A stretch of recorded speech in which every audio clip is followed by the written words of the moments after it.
Bom dia, tudo bem? Obrigado por terem vindo. Vamos lá.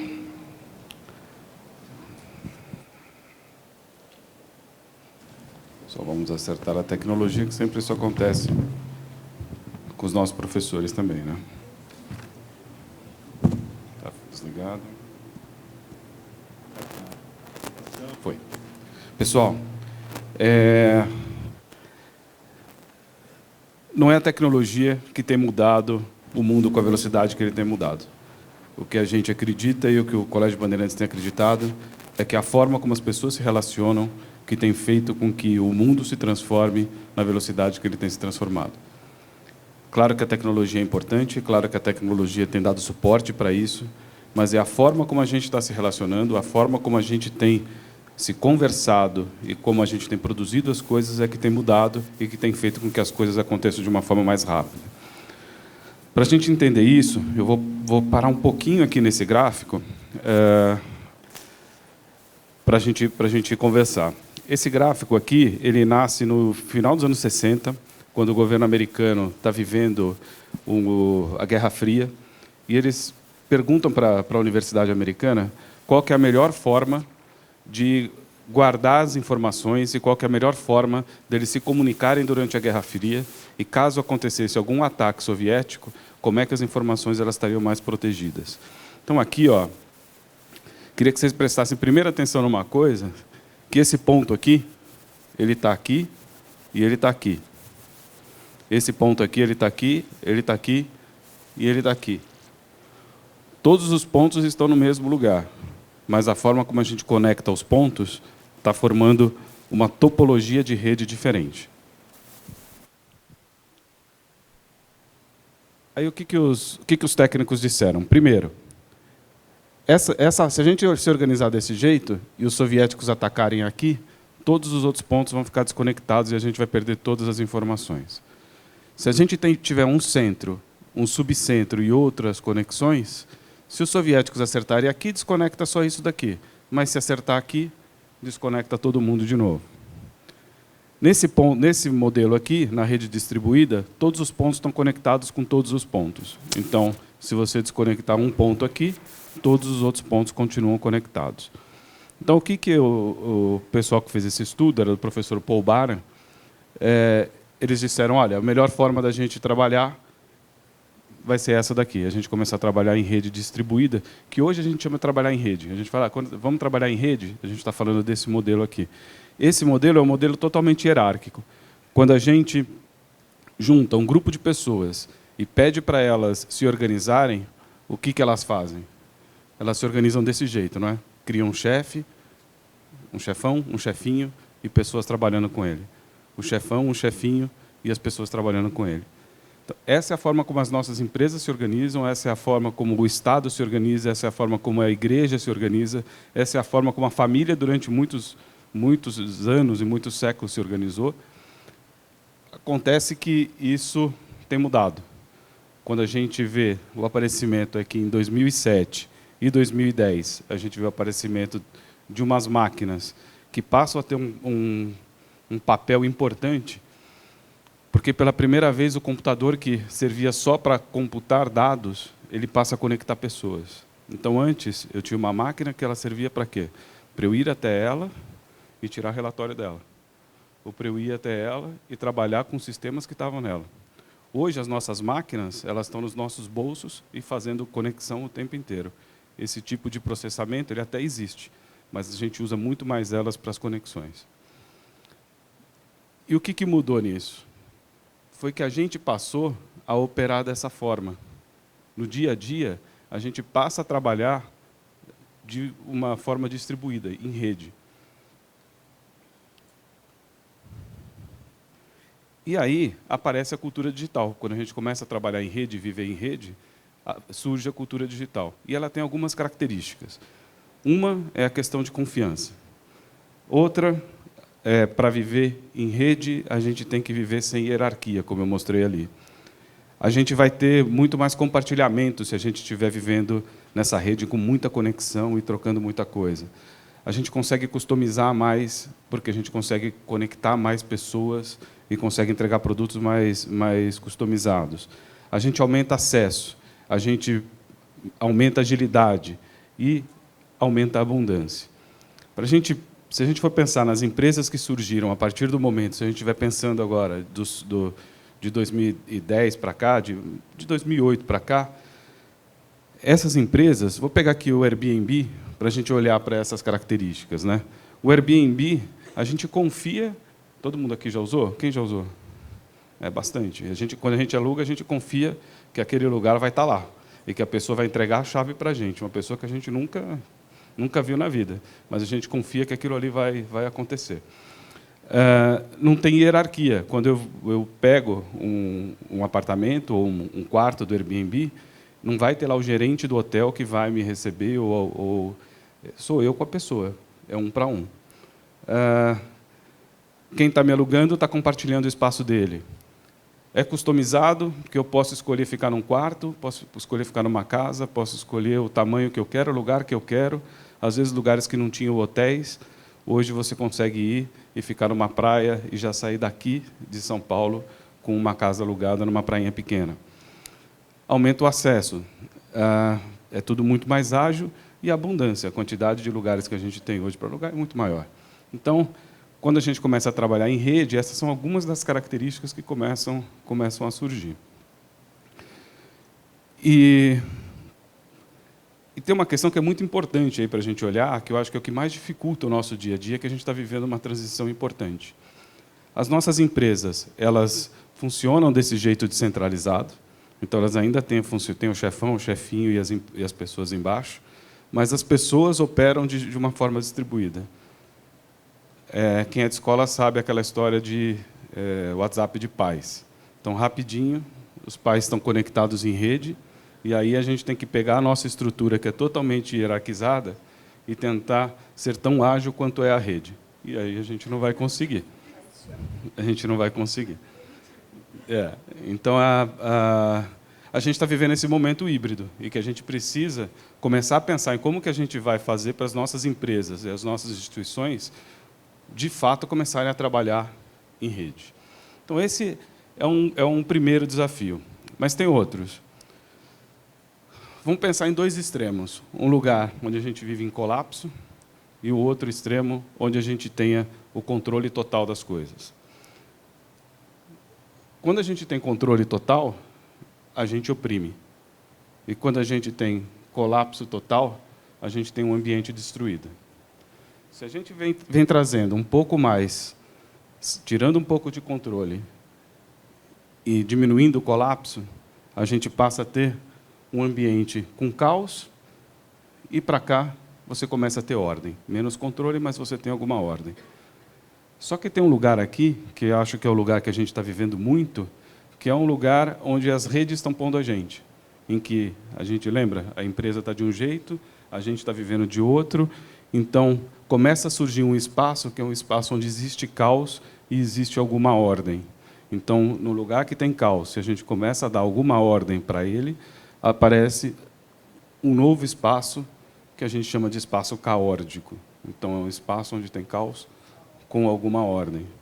E o que é muito legal disso? É que é nesse lugar que a gente pode criar e que a gente pode inovar. Tem um monte de coisa nova acontecendo porque a gente passou a se conectar de um jeito diferente. Tem muita coisa nova acontecendo porque as relações elas estão acontecendo de um jeito diferente. E se a gente der uma nova ordem, a partir dessa nova ordem de relações, a gente cria e inova. Então, a gente já tem aí duas questões importantes de mudança de cenário. Mas tem mais uma, que aí quem que é de escola aqui, só para ter uma ideia? Tá, então vocês sabem bem.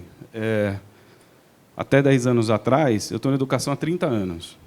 Até 10 anos atrás, a grande preocupação que a gente ouvia na escola era principalmente a gente cuidar do intelecto, né? Cuidar da questão cognitiva. Só que hoje, os pais e a sociedade esperam que a escola cuide do mental, que cuide do emocional, que cuide do intuitivo e que cuide do físico. Então, aquele indivíduo que antes a gente tinha que cuidar só do cognitivo, hoje a gente tem que cuidar de tudo. No passado, a igreja moralizava, a família educava, a escola cuidava mais dessa questão intelectual e o Estado criava as regras que a gente vivia. Hoje em dia, a igreja pouco cuida da questão moral, a família não tem tempo de educar, o Estado, com as dificuldades todas que a gente vê, sobra para a instituição escola cuidar de todas essas partes aqui, o que não é fácil. Só que ainda fica um pouco mais complicado quando a gente pensa não só nos indivíduos, quando a gente pensa que a gente tem que cuidar da relação entre eles. Então, aí a gente tem que começar a pensar nas questões socioemocionais. Não é só olhar para aquele indivíduo e pensar nele, no físico, no emocional. A gente tem que pensar nele como é que ele está se relacionando com os outros também. Tudo isso cria um cenário que é um cenário bastante diferente do que a gente vivia até 10 anos atrás. A gente vive, então, esse cenário em rede, um cenário caótico, um cenário em que as necessidades dos indivíduos são totalmente diferentes e que a escola precisa dar conta. E aí tem duas soluções. Ou a gente vai encarar como um problema, e se a gente encarar como um problema, a primeira coisa que a gente fala assim, putz, não tenho tempo para cuidar disso, e não vou pôr a mão nisso, porque não tenho tempo. Ou então a gente vai encarar como uma grande oportunidade para transformar uma escola que a gente acha que já não entrega aquilo que a sociedade espera dela. E aí a gente começa a colocar energia para mudar o mindset de dentro da escola.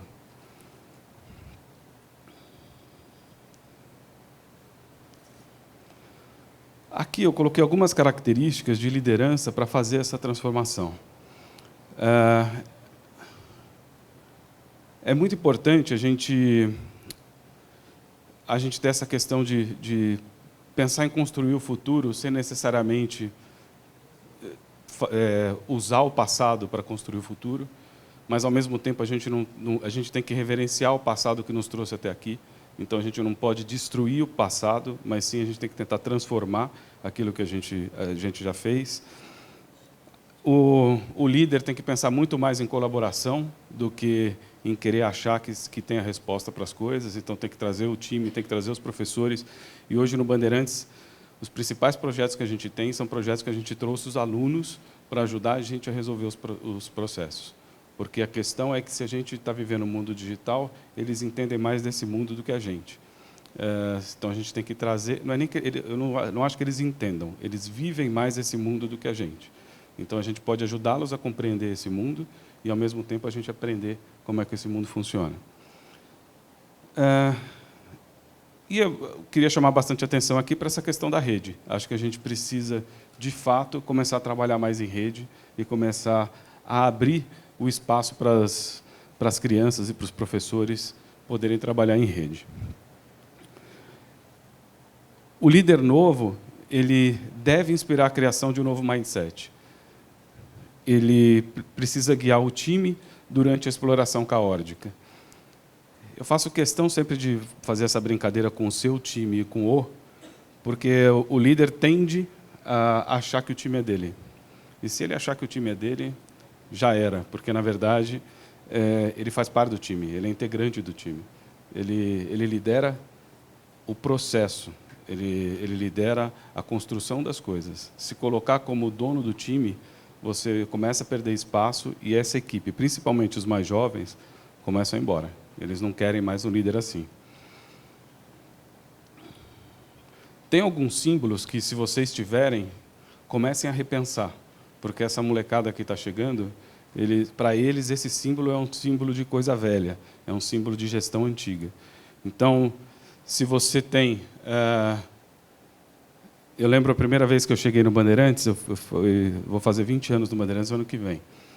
E a pessoa que estava me acompanhando me levou na sala e falou assim, Emerson, a sua mesa é aquela. Aí eu falei, eu queria ficar nessa daqui. Aí ele falou assim, não, mas aquela ali é a maior.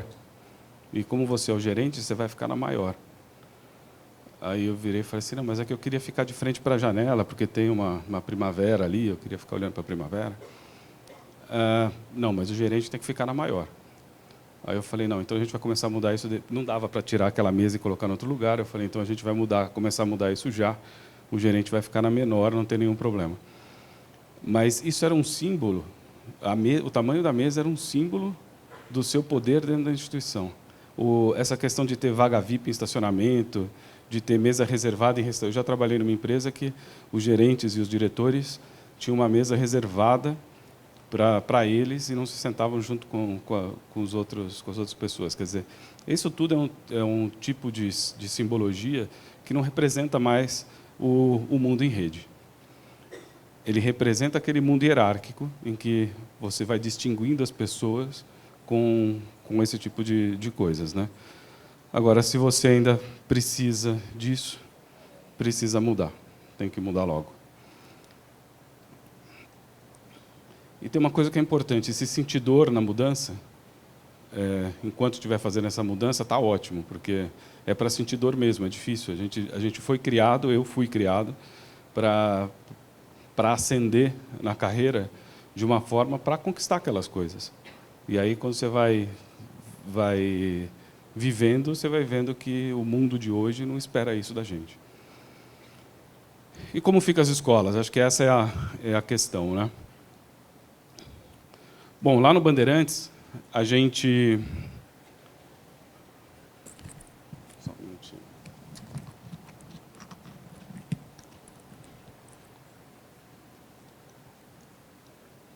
Lá no Bandeirantes, a gente começou a repensar a matriz curricular tem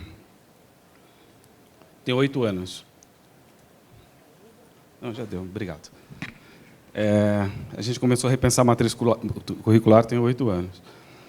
E o Bandeirantes tem 2.700 alunos, são 160 professores. A gente começa no Ensino Fundamental 2.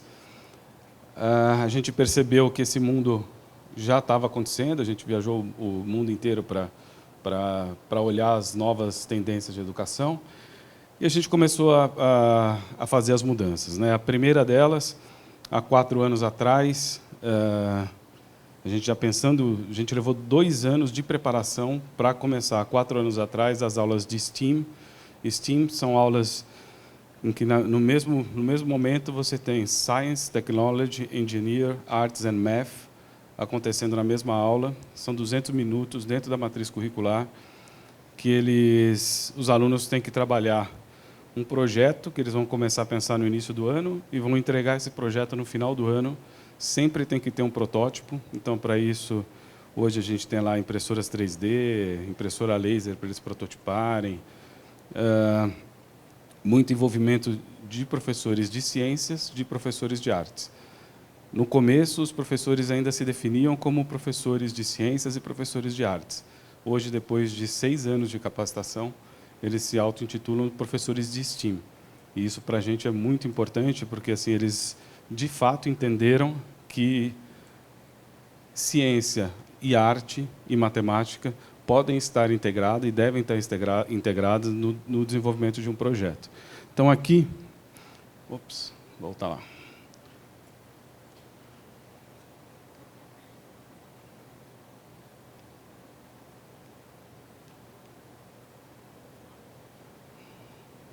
Aqui,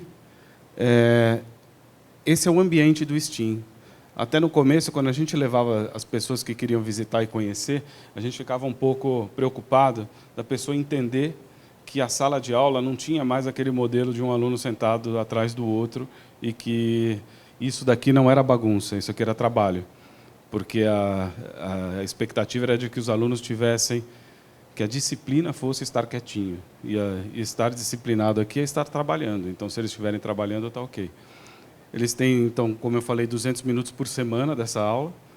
E eles têm que entregar, os alunos do primeiro ano esse ano, eles tinham que pensar em como que a gente poderia habitar Marte e pensar nas questões de ciências para habitar Marte. A gente teve grupos que pensaram em como fazer o solo ficar fértil, o solo de Marte ser fértil. A gente teve grupos que foram pensar em como lançar foguetes em Marte para soltar satélites de GPS.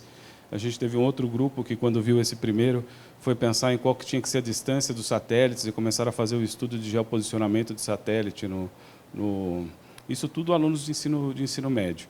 No final do ano, a gente recebe uma banca de universidades para avaliar o projeto deles. E durante o ano, a gente teve que mudar a avaliação. Porque nesse modelo aqui, cada um tem um trabalho diferente. Então, não dá para você fazer a mesma prova para todo mundo. Cada um tem um trabalho diferente. Então, a gente eles fazem a autoavaliação, eles avaliam os colegas do grupo, os professores avaliam todos os alunos e, no final do ano, eles são avaliados por essa banca universitária. Então, a gente teve que mexer na proposta de avaliação, inclusive, quando a gente mudou o formato de sala de aula. Aqui são meninos de primeiro ano do médio trabalhando com Arduino. Isso acontece muito nessas aulas de STEAM. Aqui já foi são os professores participando de capacitação. E uma outra coisa que começou a acontecer foi que, quando a gente começou a empoderar os alunos, eles começaram a trazer projetos para nós. E aí a escola tem que ter uma escuta enorme para trazer esses projetos para dentro. Esse projeto é o CARE, nasceu de um grupo de alunos. Eles vieram dizer que eles tinham colegas que estavam sofrendo bullying e que eles queriam ajudar os colegas que estavam sofrendo bullying. E aí, quem estuda um pouco de bullying sabe bem disso, quer dizer, as crianças, eles não falam com os adultos, eles preferem tratar o bullying entre eles primeiro. E muitas vezes, quando chega para o adulto, é quando a situação já está muito difícil de ser resolvida. Quando eles vieram com essa proposta, a equipe de orientação falou assim: olha, isso para nós seria ótimo, então vamos pensar uma forma de fazer isso.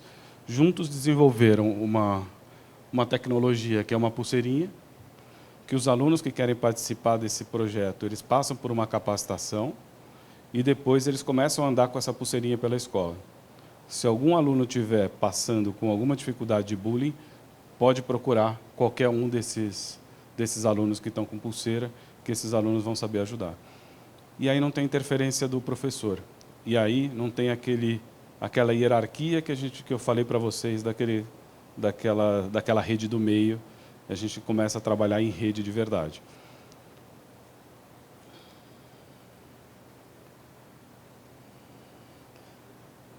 E, para tudo isso, a gente teve que fazer mais uma grande mexida. Há 6 anos atrás, a gente resolveu levar o tablet para a sala de aula e levar o celular para a sala de aula. Se a gente quer viver num mundo que é altamente conectado e a gente quer ensinar os nossos alunos a viverem num mundo altamente conectado, a gente tem que conectar. Não dá para a gente pegar e tirar os aparelhos deles. Não foi nada fácil. Vocês podem imaginar a resistência que existe, tanto dos professores como dos alunos e dos pais. Quer dizer, às vezes a gente ouve falar que essa resistência é do professor, mas essa resistência é geral, todo mundo tem essa resistência. Mas uma coisa que a gente sempre falava lá, que eu sempre batia na tecla, é que a gente pode ficar num mundo em que o digital não aconteça, mas é certo que cada vez mais o mundo é híbrido, e a tendência é que o mundo seja muito mais digital do que ele é hoje. Se esses meninos não souberem aquelas 7 características que eu falei lá atrás, eles vão ter muito mais dificuldade de conseguir um bom emprego ou de conseguir um bom trabalho no futuro do que se eles souberem trabalhar com aquilo, e de se a escola chamar para ela uma responsabilidade que é ajudá-los a saber mexer com essas máquinas. Quando a gente pega e fala assim, esse problema não é nosso, a nossa avaliação no Bandeirantes foi que a gente estava deixando de fazer um trabalho educacional que a gente tinha que fazer. Difícil, mas que tem que ser feito. Se é para errar, que erre dentro da escola. A escola é o local em que tem alguma proteção para que eles possam errar. Então, se eles vão errar no ambiente digital, que errem dentro da escola. E a gente ficou pensando, faz sentido ficar pensando em educação no século XXI, obedecendo aquela topologia de rede descentralizada?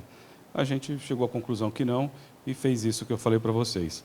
A gente tem uma equipe com 4 profissionais que ficam exclusivamente com os professores preparando aulas em formato digital. A gente começou a fazer sugestões de apps para os professores. A gente colocou uma consultoria com aula paga para os professores começarem a entender essa mudança e fazerem essa mudança. E aí uma questão que é importantíssima. A gente começou a dar um suporte para se o professor tiver problema na sala de aula de tecnologia, hoje, em menos de 2 minutos, em média 2 minutos, o problema está resolvido dentro da sala de aula. Para isso, a gente teve que mexer na estrutura de suporte, que antes funcionava como? Que deve ser na maioria das escolas ainda como era no Bandeirantes. Está com problema na sala, o computador não está funcionando, avisa o inspetor de alunos liga numa central, a central procura um técnico, esse técnico pega e vai para a sala de aula. Esse é o modelo hierárquico, né? Um vai para o outro, vai para o outro, vai para o outro. A gente fez no aplicativo que eu vou mostrar para vocês do professor, ele coloca lá que ele está com problema na sala dele, ele só dá um toque. Todos os técnicos que estão espalhados pela escola já recebem essa mensagem. Ao receber essa mensagem, um deles fala assim, eu estou perto, eu entro. Então, ao invés de a gente usar uma rede descentralizada, a gente usou a rede para resolver o problema, e isso em 2 minutos a gente tem resolvido os problemas. Mas esse foi uma forma de ganhar os professores, para os professores entrarem nessa questão com a gente, porque se eles começassem a ter muito problema na sala de aula, eles iam abandonar a tecnologia. A gente entregou um app para cada professor, a gente desenvolveu um diário de classe para o professor, então as chamadas, as faltas, tudo isso hoje é feito no tablet, a gente não tem mais diário de classe em papel. Isso foi uma forma de plugar eles na rede, de trazer eles para a rede. Aí a gente pensou nos pais e nos alunos também, então já há 6 anos que o nosso boletim de notas ele não é mais um boletim em papel, ele é um boletim digital. A gente colocou o tablet como material didático obrigatório para os alunos, então todos os alunos da escola têm que ter um tablet carregado. A bateria tem que estar carregada, assim como o lápis tem que estar apontado, o tablet tem que estar carregado. Se o professor quiser fazer um exercício ou fazer uma prova em algum momento, o aluno tem que estar com aquele tablet carregado ou com o celular carregado. Não, a gente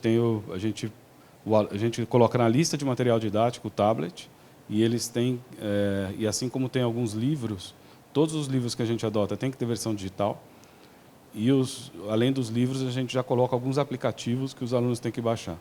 Hoje, do 6º ao 9º ano, eles passam por 42 aplicativos.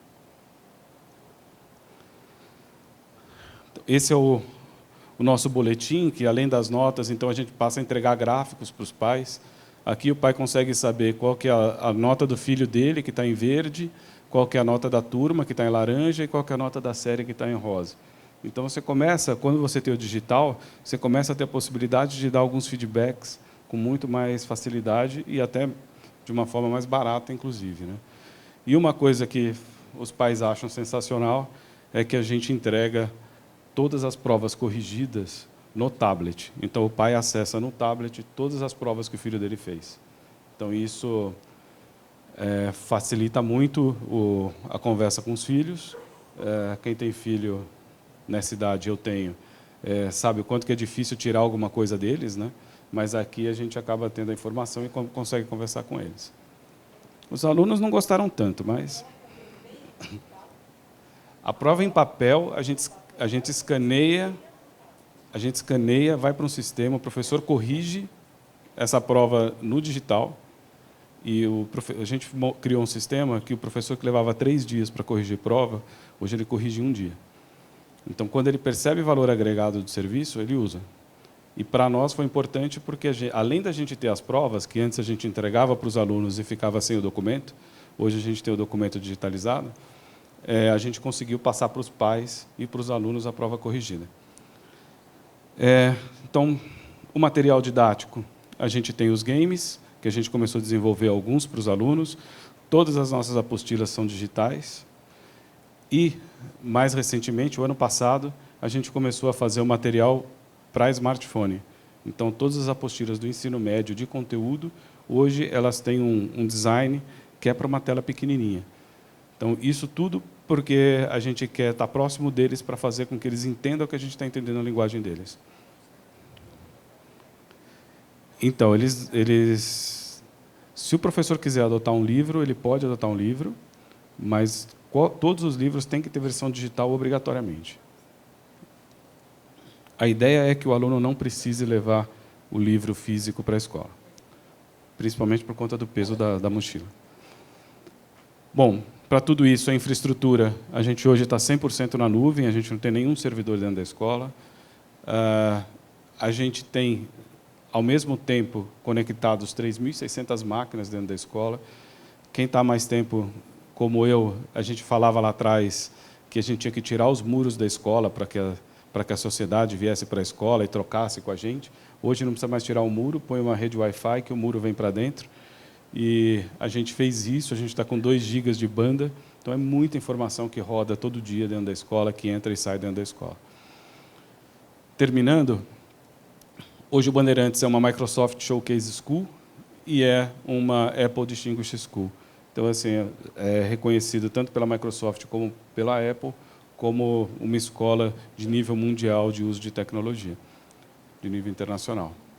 Mas, para mim, essa é foi o resultado mais gratificante que a gente teve. A gente fez uma pesquisa com todos os alunos, 60% dos pais responderam, 80% dos professores e alguns funcionários. E 85% dos alunos entenderam que o Bandeirantes é uma escola digital. Quando eles disseram isso, para nós foi o máximo. Assim, a gente falou, putz, estamos no caminho. A gente está conseguindo conectar com o que eles gostam e com o que eles curtem. E, por último mesmo, esse processo de transição ele tem que ser generoso. Ele não pode ser um processo de transição destrutivo e nem de negar o passado que a gente viveu. Então, eu escrevi isso porque acho que é importante, esse processo ele é doloroso, ele não é um processo simples. Hoje, quando eu olho para trás, dá muita satisfação de ter feito. Mas eu estava conversando com o Roger, os 2 primeiros anos foram 2 anos muito duros, porque se a gente está falando de mudança de cultura e que não é uma coisa simples de ser feita. Seja um conector generoso do antigo com o novo, reverencie o passado e inspire o futuro, acolha as dores e vibre a alegria. Não tenha medo da disrupção, afinal, quase metade da população mundial vive em situação de pobreza. Então, a gente tem que mudar, a gente tem uma chance de mudar. Voltando para aquela história da oportunidade e do problema, a gente tem uma chance de mudar um planeta com essa tecnologia nova que está chegando. Basta a gente querer fazer e se dispor a fazer. Era isso, gente. Obrigado. Dar mais informação. Obrigado, Emerson. Eu acho que uma experiência ruim para o end user, para o cliente, o prospect. Então, uma das formas de conversão que a gente vê muito hoje em dia é nesse chatbot e na estratégia do chatbot. Acho que está entrando o áudio da outra. Dizer...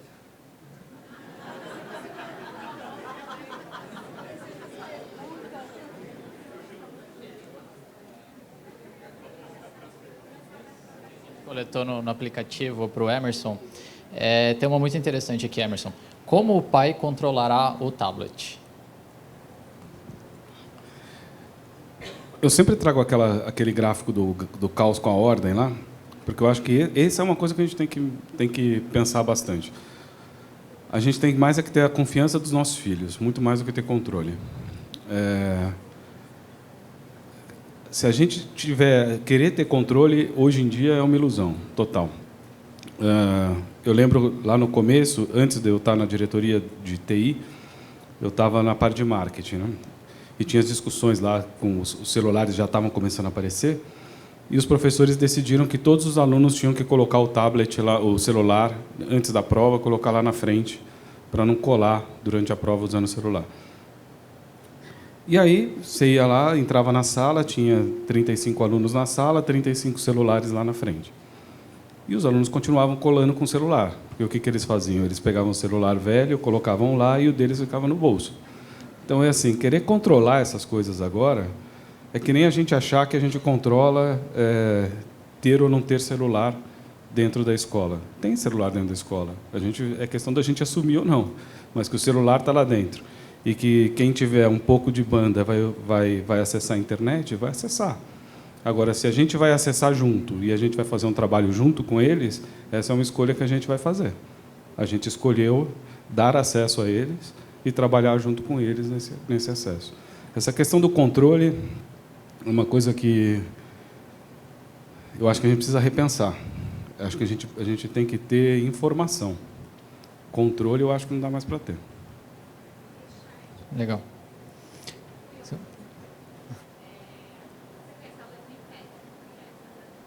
Não conheço.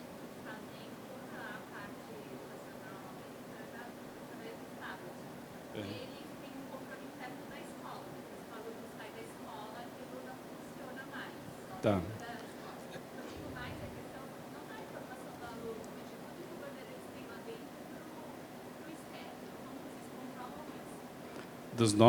Do material que a gente tem para os outros. De tudo que acontece dentro da escola, a gente, por lei, a gente tem que ter o controle de logs e saber exatamente o que eles estão navegando. Caso vá uma instituição pública, a gente tem que entregar o que eles estão fazendo. Então, isso você acaba tendo a informação, a gente tem a informação. Existem algumas escolas que também usam muito tecnologia e escolhem ter um processo, um software que chama MDM, e que você tem o controle do que está acontecendo na máquina do aluno. Muitas vezes tem professores que têm o desejo de fazer isso lá dentro. Eu tento evitar ao máximo. E até hoje eu tenho conseguido.